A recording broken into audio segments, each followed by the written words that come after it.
these aren't, this isn't like gauzy, like kind of nostalgic views on like how pretty a landscape is. These landscapes are like critically important again to the very identity. Hi, everyone. This is Nick Allen with Better Together, a community building local show across the Western Slope. And today we are excited to bring on Cody Perry. Cody, welcome to Better Together. Thanks, Nick. Thanks for having me, man. Yeah, happy to have you on. Cody, you created, right, the group Rig to Flip. So tell us a bit about that. What inspired you and what do y'all do? Yeah, so rig to flip, for those of your viewers that might be boaters, are probably going to be familiar with this term. And rig to flip essentially means being prepared for like unknown outcomes that are going to be downstream. And we found a remarkable metaphor in that particular phrase of where we wanted to tell stories, conservation stories, and work in conservation storytelling that informed, engaged, and inspired people to be more connected and aware of the landscape, the stories that are within it, that's around them. And obviously there's that recreation angle. And for us, like recreation has served as a vehicle to seeing more of the world that's around us. It's much more than a playground. It's much more than just going out there and being, enthralled in the activities that draw us to those places. But it's when you really pull back, just that surface level, there's so much more going on. There's cultural stories, there's environmental stories, and there's just an endless array of interactions that are like really out there. So yeah, the we started this back in 2009. I was working as an educator for Colorado Mountain College at the time, and I Mhm. was working with a cadre of other like-minded people. And we all really felt like being outdoor educators, taking these young people out into like canyon, mountain environments. I was also like an avalanche safety instructor, and it was everything we did boiled down to storytelling.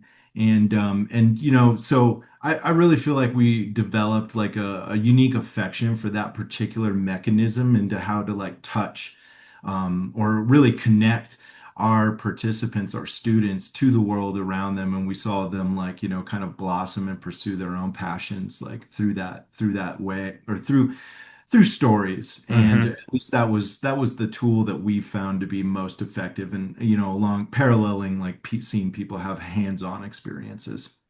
So we obviously, there was a river kind of component to that. We are big river enthusiasts. We do spend a lot of time on rivers, about like 90 days a year on like various rivers across the Colorado River Basin. And that has really grown into a larger net of where we're telling stories, about the lands, like about public lands. It's not just rivers. I mean, you could think that like rafting itself is a very like flow related activity, but it's the setting that you're really floating into. We all Mhm. crane our heads up to look at the cliffs. We all like, gasp at seeing like wildlife and really finding ourselves in places. So like, I would characterize like rafting as being much broader than something that's just related to rivers. It's about the landscape that it takes you into. Yeah. So yeah, so in a nutshell, that's Rig to Flip, and we've really grown into a space where we do work with nonprofits, communities, tribes, outdoor brands, to tell stories that either are something about the work that they're doing, some issue that affects them, or something really special about the landscape that we like kind of help uncover. Beautiful, beautiful. So, speaking of storytelling, like what's your story with public lands? When did you first, fall in love with them? I would really attribute my parents as to like kind of igniting that particular passion, and like, in a proverbial sense, like setting me on their lap and like kind of gesturing out a broad horizon in the West. I was born in southern Arizona, Hmm. and I would say every place has like a fierce sense of connection with the land as it informs our identity, who we are, what we value, and who we're there with in particular. And so so I think from an early age, they really did like kind of set the scene for this magnificent place that the West is full of. And my family has deep roots and deep historical roots to Colorado. Also, they had originally come from Colorado. So it was like a broad, like kind of painting of this like cultural landscape that is the West, that is characterized by like arid lands and like soaring peaks and very like exotic rivers, and all of that being occupied by a rich like mosaic of peoples, and so I'd say that that's really what kicked it off, and I was extremely lucky to have to have that kind of initial push towards like place and like why those places matter. And then, my folks really invested in that throughout the arc of my life. Like I got to go to Outward Bound when I was like a young kid. Hmm. And and that was my first river experience. What And river was that? Where did you go down? that The my first river that I went down was the Green River, and it was in Desolation Canyon, so in eastern Utah. And it's like an 89 mile stretch of river that is quite popular. And the east side of the river is all Ute land, and the west side was also Ute land, but it's currently administered by the BLM. Right. And there's just something really magical about that place. Like I've rafted almost every single square, every single linear mile of the river that's available that they make maps for. Grand Canyon, Dinosaur, and there's no other stretch of river that I love more than Desolation Canyon. There's something magical about it. There's something like a little bit like, that really pulls me into that particular stretch. It's not known for its white water. Um, it has a lot of like hikes and it is certainly like very scenic. Hmm. But there's just maybe it is because of that nostalgia of it just being where like my journey like hatched. Of course.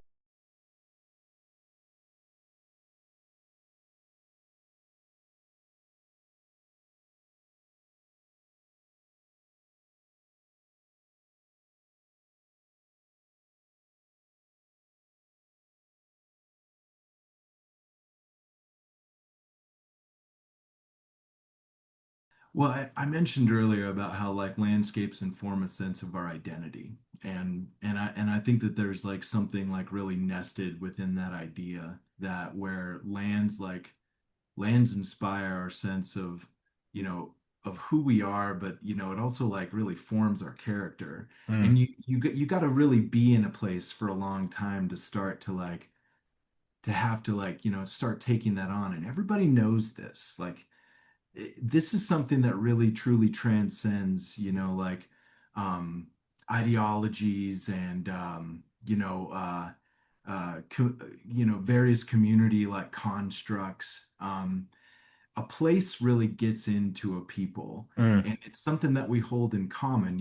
If you're a farmer and you have a really dry year, for instance, that's something that every farmer is experiencing similar to one another. And therefore, they have that in common. They know that there's like a struggle, that takes shape over various environmental conditions. And, so there's like that births empathy, between like peoples. And you'll see that same thing. That's just one example that I feel like really speaks. That goes into so many different ways. You see it in art, and you you see it, in family values, and you'll see it in like a community's like particular like ambitions and wants. If it's a small community, if it's a large community, there's so many different mechanisms upon which peoples in connecting with place will then respond to it. So, and for us, like public lands and having like, an immense amount of places for us to go to, if you're not like a person that has inherited the generational benefits of like say a large ranch, you still have like this massive amount of place that you can go out to and find yourself in and feel like this is this is so great. This is like something that I own, like, Right. Can be a part of. yeah, and not in an individual sense, of course, but it's like a collective thing that brings us all together. So, again, like mountains, seasons, mesas, rivers, all these places, all this striking landscape that we're so lucky to have, is what helps shape like who we are, what we value, and what we like to go do. Right. And just then being active and just getting, those endorphins going and just getting, out and experiencing wide open spaces is something I think humans appreciate. And I loved how you talked about that there's both the connection with the land, but then it's a shared experience between all of us. And there's so many different things that can divide us on the ideological stance, but it's experiencing the dirt in your hands and, the beauty in your eyes and just something that we can all appreciate. So I love how you put that in that connection. One thing we're going to talk about the politics a little bit to public lands here. My first question before we dive into issue Pacific is public lands are extremely popular. We see it in polling all the time. People really want to protect and even expand public lands. And then there's a strong political faction that wants to sell public lands, that wants to get rid of them. Like, where is that coming from? Why do we see such a large portion of people enjoying these lands and still them being in such danger of losing access? I mean, honestly, that's a great question for Mike Lee. Like, why are you consistently like trying to like undermine what is potentially the greatest like legacy of like our American experience or experiment, I should Hmm. say, And that's of Mike Lee, governor of Utah, right? he's a senator from Or Utah. senator, my bad. Yeah. But I should, we should also point out the Governor Cox of Utah hasn't really been, a person to take issue with Senator Lee's like efforts to sell off the public trust. Hmm. And and so yeah, so this is a really recent particular effort that we saw go down, over the last like several months, and it was like soundly defeated, by an overwhelming uproar of the American public from across all stripes. This is one of the things that does again transcend all these like different like kind of bracketings that our society gets into. We all understand and value how public lands is an immense benefit to the people, you know, to all of us. And like, so why is this effort going down? Well, they'll claim that it's, to do something, in addressing an affordable housing crisis. Mm. And there's no this has been this essential like kind of justification has been soundly debunked. A lot of these lands that were to be eligible for these particular sell-off efforts wouldn't like these were in places like I think a really good example for this point is like identifying lands that were right outside of Zion, that would have, fetched a market value that have been well above and beyond what, constitutes like reasonable, affordable housing to be Right. developed. Right. And so, places, and we see this all over the West, like can your average person afford a home, in Durango or in Jackson Hole or like in any of the other of these iconic, like kind of like, you know, communities that are situated next to iconic public lands, are they able to do that? I mean, no. Hmm. The same thing is true really anywhere. We're seeing housing prices that are, following particular trends, but that's not really the issue here at all. This is all a straw man of the Hmm.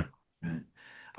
And ultimately what it's there for is to benefit um, an immense corporate sell-off of the public trust that would like benefit multinational corporations, extractive industries, and billionaires essentially. So this was to benefit a very particular class and not like, the average like person or really on a societal level like us as regular people Right. that we do have societal issues, but like selling off the public lands is not one of them.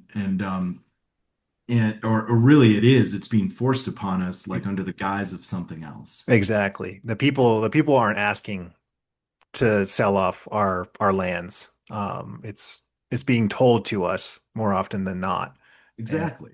I for mean, fake solutions.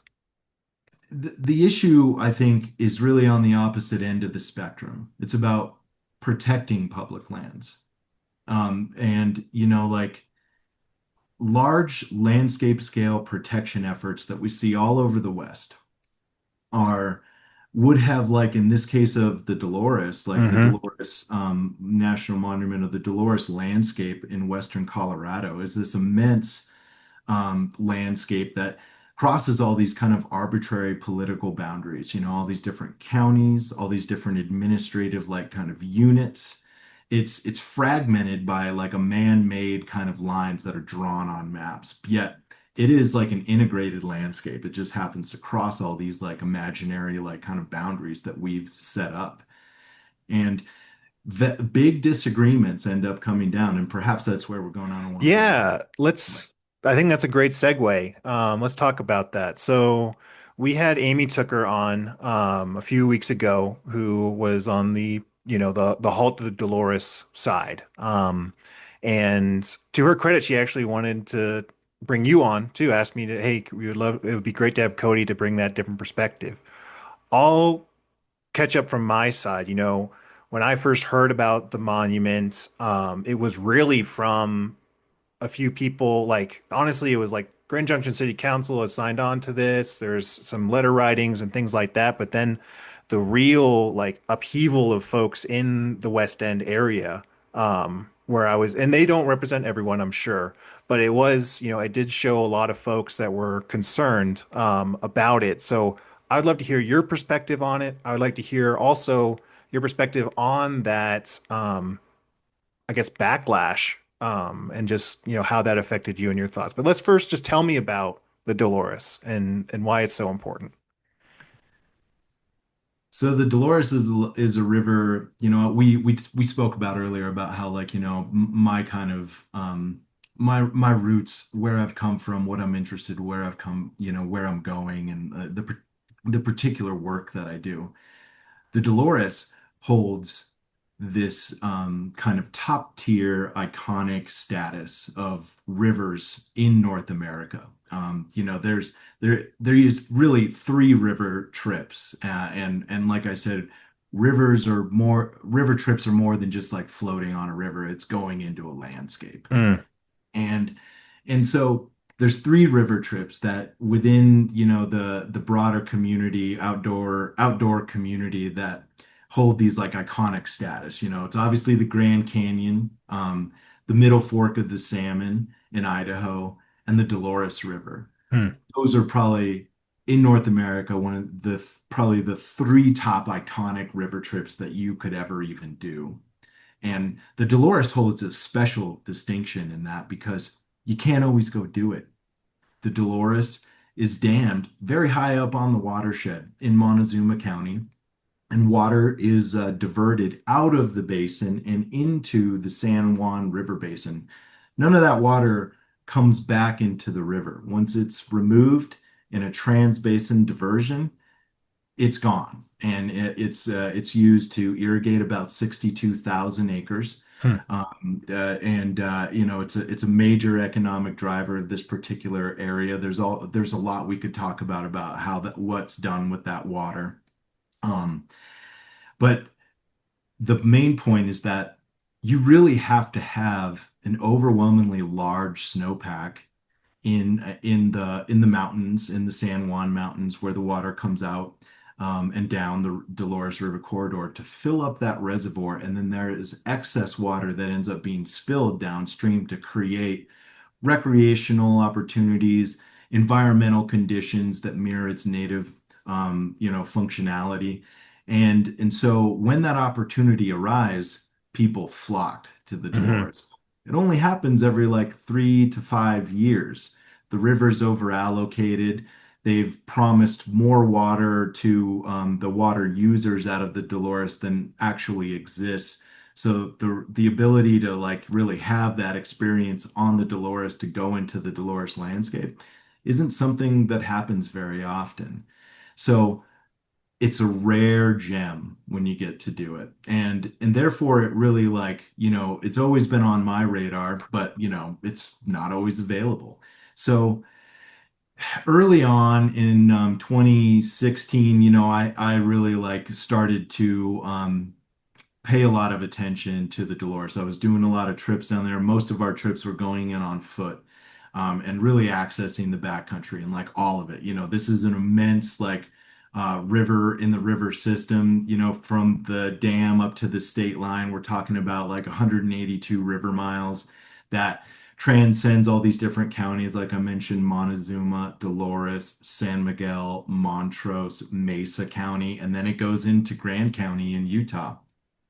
So all these different political like boundaries, several different BLM field offices, and that's all to just reiterate again that this river is like quite immense, and it's managed in an exceptionally complex and like kind of disjointed way.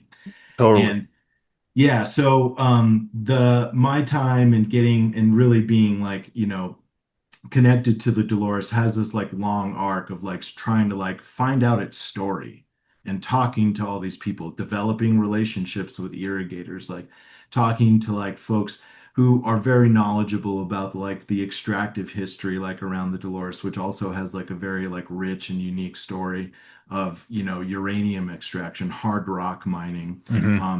Like, we see the flume there in like right outside and in between Gateway and Natarita. So there's this like long history of that. There's all these like rich cultural sites in the Dolores.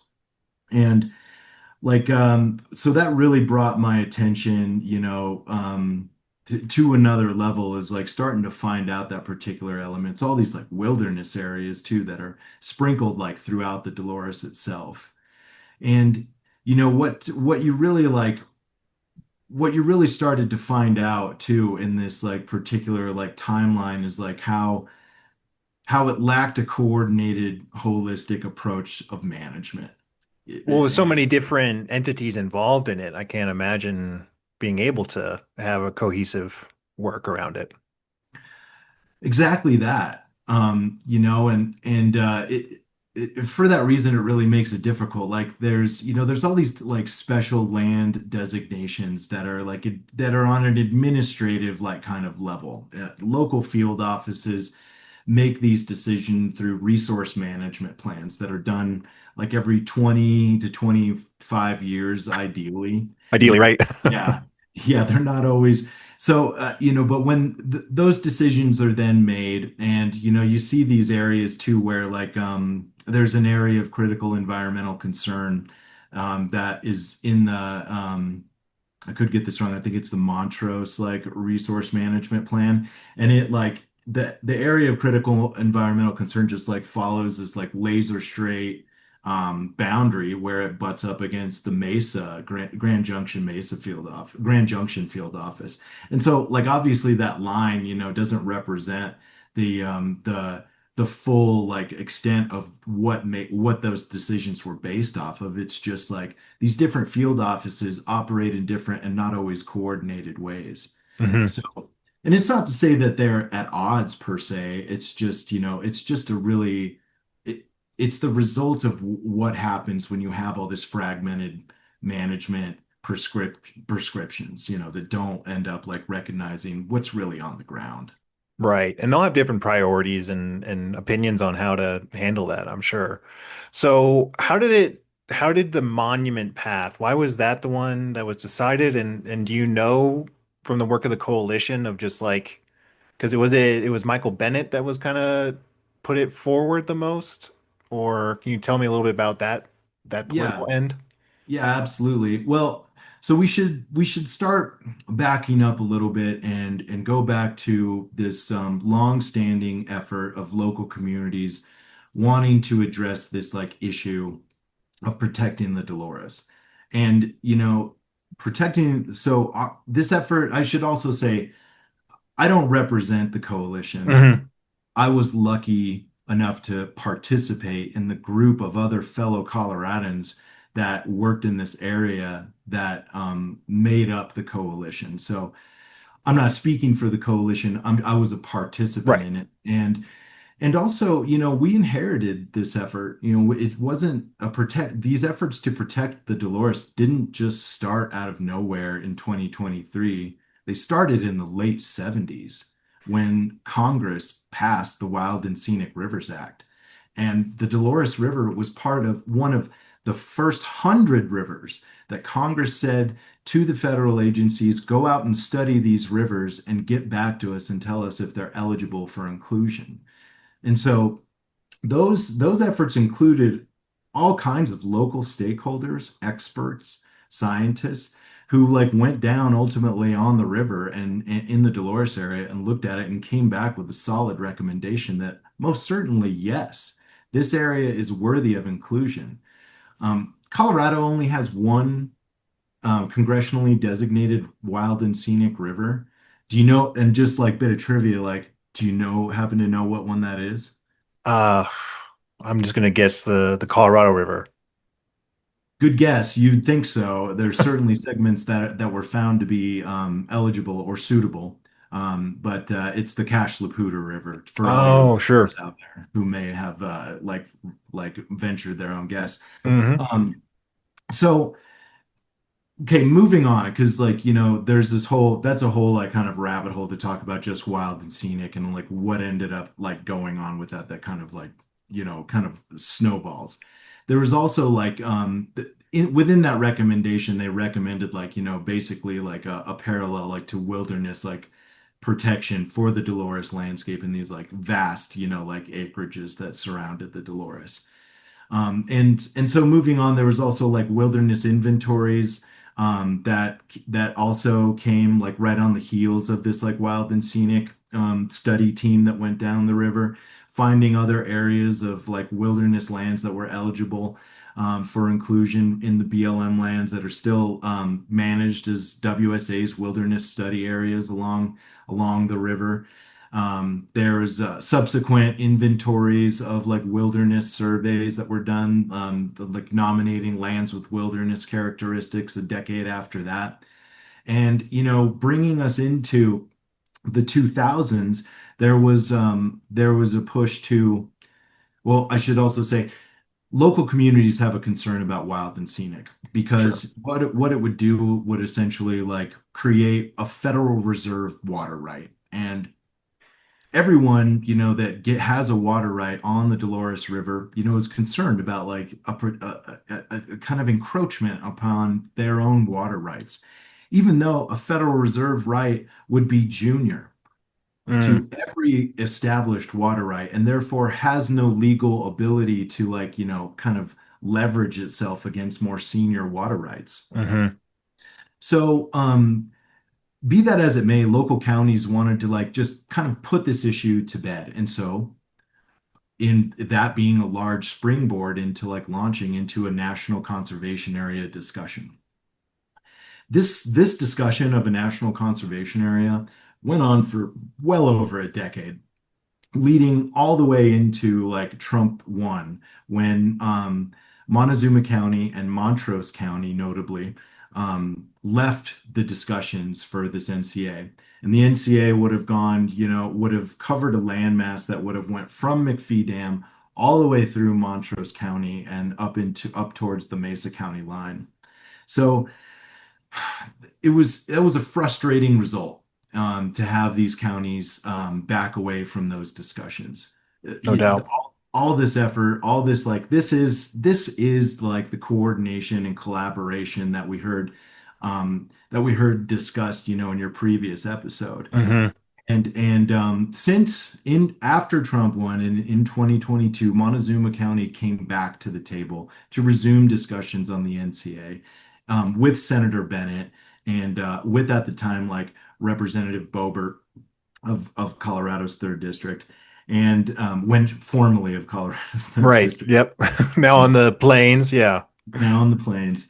And the counties like all the counties, minus Montrose finally got to a place where we're all good. Everyone feels like, they went through that process of like the very difficult and challenging process of like coming to terms with each other, compromising where necessary, and coming up with a bill that, is currently like waiting to be introduced into Congress. Mm. Hurry up, Jeff Hurd. Um, So this bill's still out there. this bill's still out there, but it does not no longer include Montrose County. And this Hmm. leads us very nicely into the national monument discussion. Hmm. Um, Montrose County backed out and left public land advocates and community leaders in this area really frustrated with this like very slow progress and leaving out one of the absolute like gem like wilderness study areas, several of them in fact, that are obvious candidates for the like highest quality like permanent protections of this landscape. This they are the iconic lands of the West. This is Western Colorado's like, arguably or among Western Colorado's like most beautiful landscapes. Awe-inspiring, you know, there's a lot that can be said about the place itself, but it speaks for itself. And as a person who spent an immense amount of time in that landscape in many different like capacities, including as a BLM river ranger myself, I'm intimately aware of like the quality that that landscape does achieves and like really speaks to us again, like informing our character, what we value and what we want to see going forward. And it's been, it's it's been in limbo for long enough where Congress hasn't acted and local governments have also not acted in good faith, in my opinion, in like leaving these discussions and leaving then a group of local public land advocates no choice but to go through the Antiquities Act to attempt to get the type and level of permanent landscape protections that this landscape deserves. Hmm. And this happens all over the West. I mean, and to the benefit of us as a society. Like we wouldn't have the Grand Canyon without the Antiquities Act. We wouldn't have Bears Ears without the Antiquities Act. And it really speaks to this like crucial level of how at times local governments don't act on behalf of the general public when it involves federal public lands that belong to everyone. With Bears Ears in particular, tribes were ignored by Utah leadership for decades to do anything about like Bears Ears. And that kind of like, frankly, like racist and like disenfranchising, like dynamic relationships with the elected leaders when it comes to Bears Ears leaves people with no choice. We didn't have that kind of antagonistic relationships, but you have a bunch of elected leaders that weren't willing to do anything Hmm. and willing to come to the table. So leaves us with an opportunity to then start doing local outreach. Amy Tooker was one of the people that the coalition first talked to, among others that like we'd see in several other like local ranchers, local business owners who were approached very early on in launching the official campaign and ground game, as it were, to like begin the process. And it's a process. No doubt. We knew early on that like we were running down the clock. We have senators that are not going to make a recommendation to an administration without seeing the type of local engagement and support, um, and not always necessarily support. These senators understand that there's going to be opposition. Opposition is kind of in these Western landscape protection campaigns is a given. You're Hmm.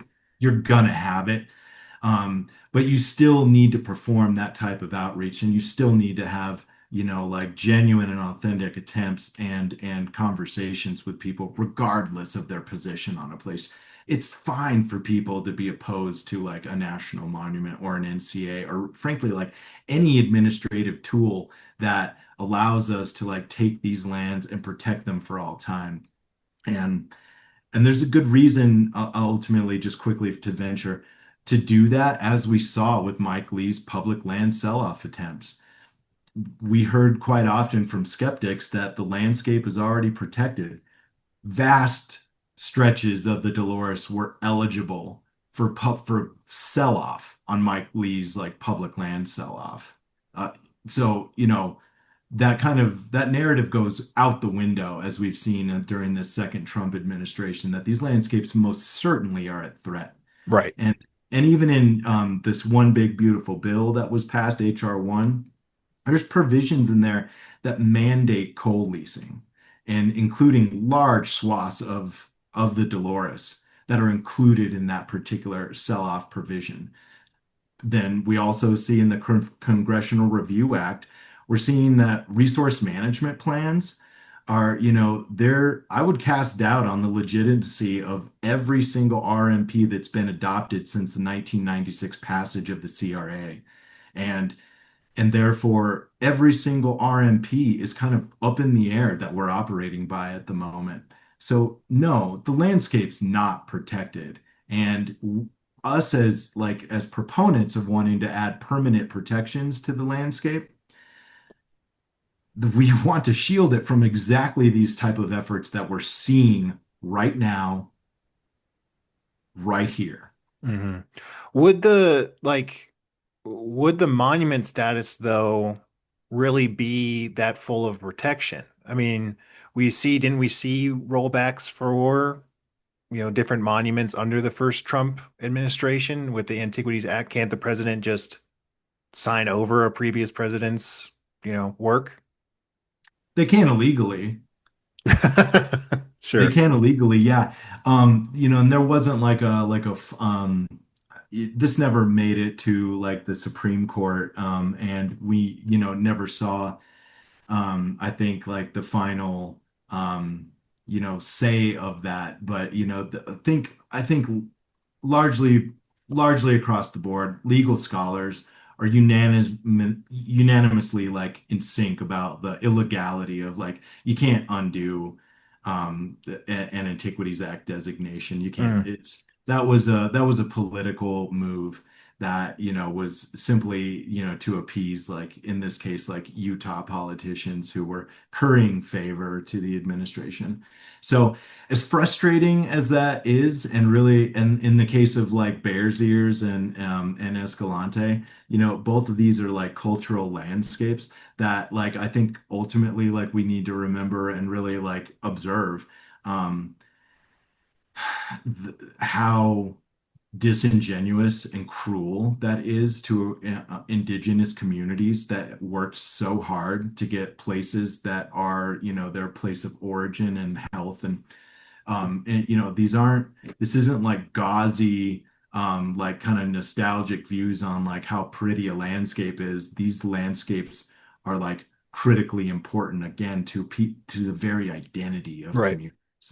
Right. And I think, and I hear that too, that, connection and identity from folks in the West End, from people like Amy in regards to, this is a land that we love, our kids play in, and it just, from their point of view, it felt like somebody from the outside, Michael Bennett, someone that hasn't really visited the West End very much. And I'm not saying that this was the full campaign, and this is the view that I saw coming out of it. And that frustration. And so What do you think, just analyzing the campaign, what could you have all have done differently to try and get more of that local support? Or do you think that local support was just not going to be there? I'm going to say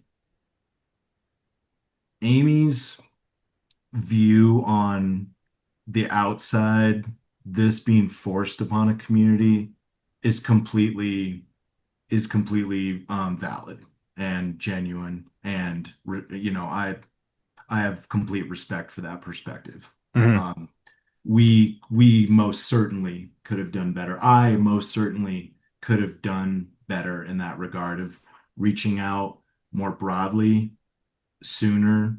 Um, and that isn't to say that we like held anything like under our Hmm. chest. Like we didn't there was it was mentioned like, it was like some this thing wasn't further down the road, or we hadn't like, built up anything. Like it was frankly, it was launched when it was launched. And it was like to attempt to go through this particular like end game.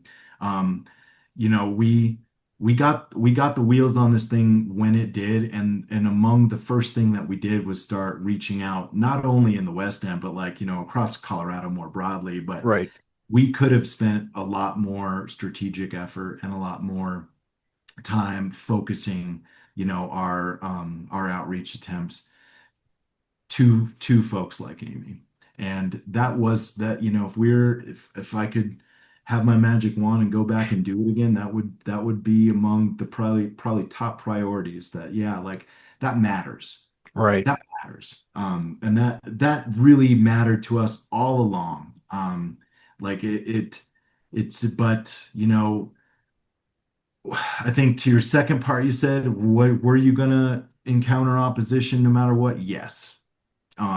And as soon as, you know, the word got out to, in this case, like the wrong people, and the sky is falling, the land grab, the end of your rights as as you know it, your freedom is gone narrative took hold. Um, that really made it nearly impossible to like to do like kind of to do a broader set of engagements. And Right. it was, and that was for everyone that was involved in the anti-monument campaign. They you know they really, this, you can't challenge a group's beliefs at that point where they're like, this this really puts people into like the primitive portions of your mind. And I don't mean to say that, I'm not What's a fight or suggesting. flight? Is kind of, yeah. Exactly. It's emotional. Yes. And like the emotional fight or flight parts of our brain, like when your identity is in danger, when you're fearing of losing yourself, um, that puts it into this like Disneyland kind of like mentality of where like things are either, but they're just binary. It's either good Hmm. or bad. Um, and that is frankly quite easy to understand. But the real world is gray. It's endlessly nuanced. And but the primitive mind likes to like put things into simple categories of where we can understand them again, and good and bad. And like us as bad, labeled as like as just simply outsiders, that's a very easy narrative to get behind. Your freedom's going to be taken by these outsiders. And outsiders in the sense that we didn't like live, or I didn't live in Natarita. I'd lived at the time in the same watershed as them, but might as well be in like a completely different state. And Well, and I'll say this too, from organizing down there pretty much around the same exact time, except my work was more economic, recovering from the coal mine closures, and the power plant. There was folks where I would talk and they're like, yeah, I am in support, but it's starting, and this was like right at the beginning. They're like, yeah, it's starting to get some like heavy opposition where I can't tell any, and this is a population of 500 people in Nucla, 1,000, I think, if you include the West End, 1,500-ish. these people that care about their lands and maybe even agree with you, but it was really just that overpowering of, I would say, people like Sean Pond, and who I'll say from my perspective and being in that community or with those community members, took advantage, saw this opportunity and just planted more seeds of anger and doubt from people like, we'd see the West End Economic Development Corporation and folks like Amy and just other people involved in the community that want to be part of this process, or even talking about it in our interview of saying all these different ways they can be part of this process. But you have now a county commissioner in Sean Pond who wants to shut that all down Yep. completely. Yep. Yeah, and that this really, I think, is like this does like get into some themes that I think are so core to the like work you're doing with this like, with this under this banner of like better together because like some of the challenges that we all face in like Western rural America is like are these dynamics, the when the narrative was put into this very like kind of fight or flight mode, the good and the bad, they're so easy to understand. That's a powerful political narrative. There's one set of standards for us and another for them, and labeling them, like using dehumanizing stereotypes or like but your team's behavior aligns with your principles. And it gets us so far away from what you were saying earlier about, like everyone there, I mean, and truly everyone loves the land Hmm.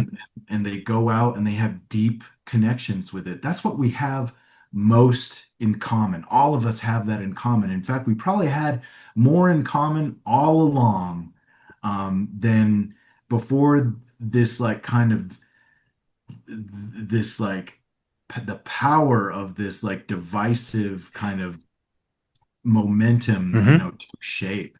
And really like what I think is a step to getting us like beyond that is like we have a disagreement about over like what is and what has been um and also like what should be and like and then finally it's like three things. It's like that disagreement over what is, what has been, what should be, and then the Hmm. third thing is like how do we get from what is to what should be.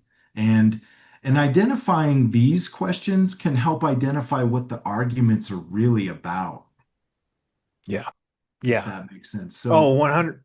And it's everyone's future, and it needs to be, created together. And there's going to be agitators, there's going to be opportunists, and I think people, especially in Montrose, are starting to realize who's an opportunist and who really is committed to their community. So, kind of last point, and I thank you for hanging out with us for a while here. Like, what's the next step for you all? Where do you think, you mentioned the work that you could have done differently, which is huge. Like, there's no such thing as a failure except failing to learn, and you've learned. So what's the next step? Like, what do you think we can do or folks can do to help the Dolores, to help this beautiful landscape that you have a picture of right behind you, um, that so many people care about? we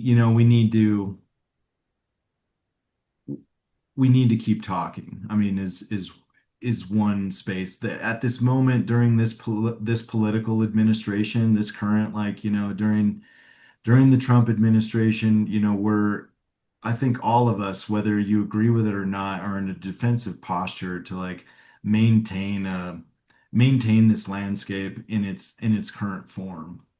And you know, they're like when what we've seen with like Mike Lee's public land sale, like we've already kind of hashed, we know that threats are going to be ongoing and they're going to take on multiple shapes. You know, mineral extraction it is among those. We're seeing like, the processing plant and the mill over at White Mesa in eastern Utah. There's a mill over there by the Ute Mountain Utes, like separate satellite. Um, sovereign lands over there. There's there that might like, create opportunities like for further mineral extraction in the area. So the uranium market is like kind of volatile and it's very hard to make it economically feasible, but there's a lot of champions, and there's potential for that, mineral development. It's a big concern. I mean, like, understandably so. Local communities that have a historic tie to that particular mineral extraction, um, want to see that industry like resurrected. Hmm. And so for like what is next steps, there is some concern of looking out for other threats among that, and that does set us up in some, in kind of furtherance of this like good bad kind of construct, which is unfortunate. But like, the reality is that there is no safe uranium mining. Once you open up a hole in the ground into that ore, it's opening up Pandora's box, and forever there is no such thing as safe uranium mineral extraction. It never has been, never, I don't want to say never will be, but like currently no technology has enabled that. So mineral extraction, that's kind of a long-winded way to say like, um, that's something like we're concerned about, and among public land sell-offs and RMPs being essentially dismantled under ideological justification rather than one that betters the management of these lands for their inherent values. So and an easy way to answer that is we just hope for that another administration to Mm. like enable us an opportunity to very like genuinely pursue like a path forward for all the communities involved. Just because we tried a national monument, that was the result of county leadership like walking away. Right. I feel quite strong in that had Montrose County not walked away in the late 20 teens, um, a monument push quite frankly wouldn't have happened. Hmm. There would have been like an NCA approach that involves like that is essentially driven, by community engagement. And so I think what's key going forward for the Dolores in terms of like looking at a future that adds permanent protections to it and safeguards it for all generations and communities is directly that. It's going to be community led. So if we can keep involving like local communities, if we can, and that involves like people like Amy like stepping up to the plate and like actually willing to be there. That's an incredible like legacy that I hope like continues. So credit where credit's due. Right. And folks like us that are like folks like me that are like concerned about public lands and their immense like value, again, like that I feel like I inherited through my family's like guidance, and want to pass on to my own child, is like an idea that this like landscape is something that not only we belong to, but we have an obligation to steward. And so, my intentions in terms of public lands, and I feel like other public lands advocate, is surely just like directed around stewardship.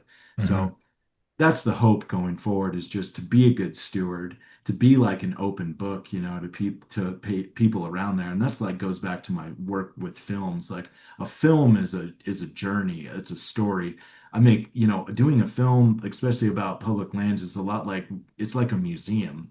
You go in there, there's a lot going on. You have a big story to uncover and discover, and that includes like talking to the people and finding out all these backstories. Um, so you got to be an open book and going forward and being a good steward too, because there's a lot you're going to find out that you just don't know. Right. I appreciate that, Cody. And just want to say, thank you again for coming on. It's such an important story to share. And also just kind of giving that background. And I think what I heard for the future is really just involving more voices. And I hope that, yeah, Montrose will allow for their local communities to be more engaged. And I just appreciate your work. So thank you again coming on Better Together today. Thank you for having me, Nick, and appreciate your work with this podcast, man. Carry on. Will do. See ya. Thanks for watching, and don't forget to like and subscribe. Special thank you to our Patreon members. We are 100% community funded, and your support goes a long way. You can become a member at patreon.com/bettertogether. And we have several options and perks, so check it out.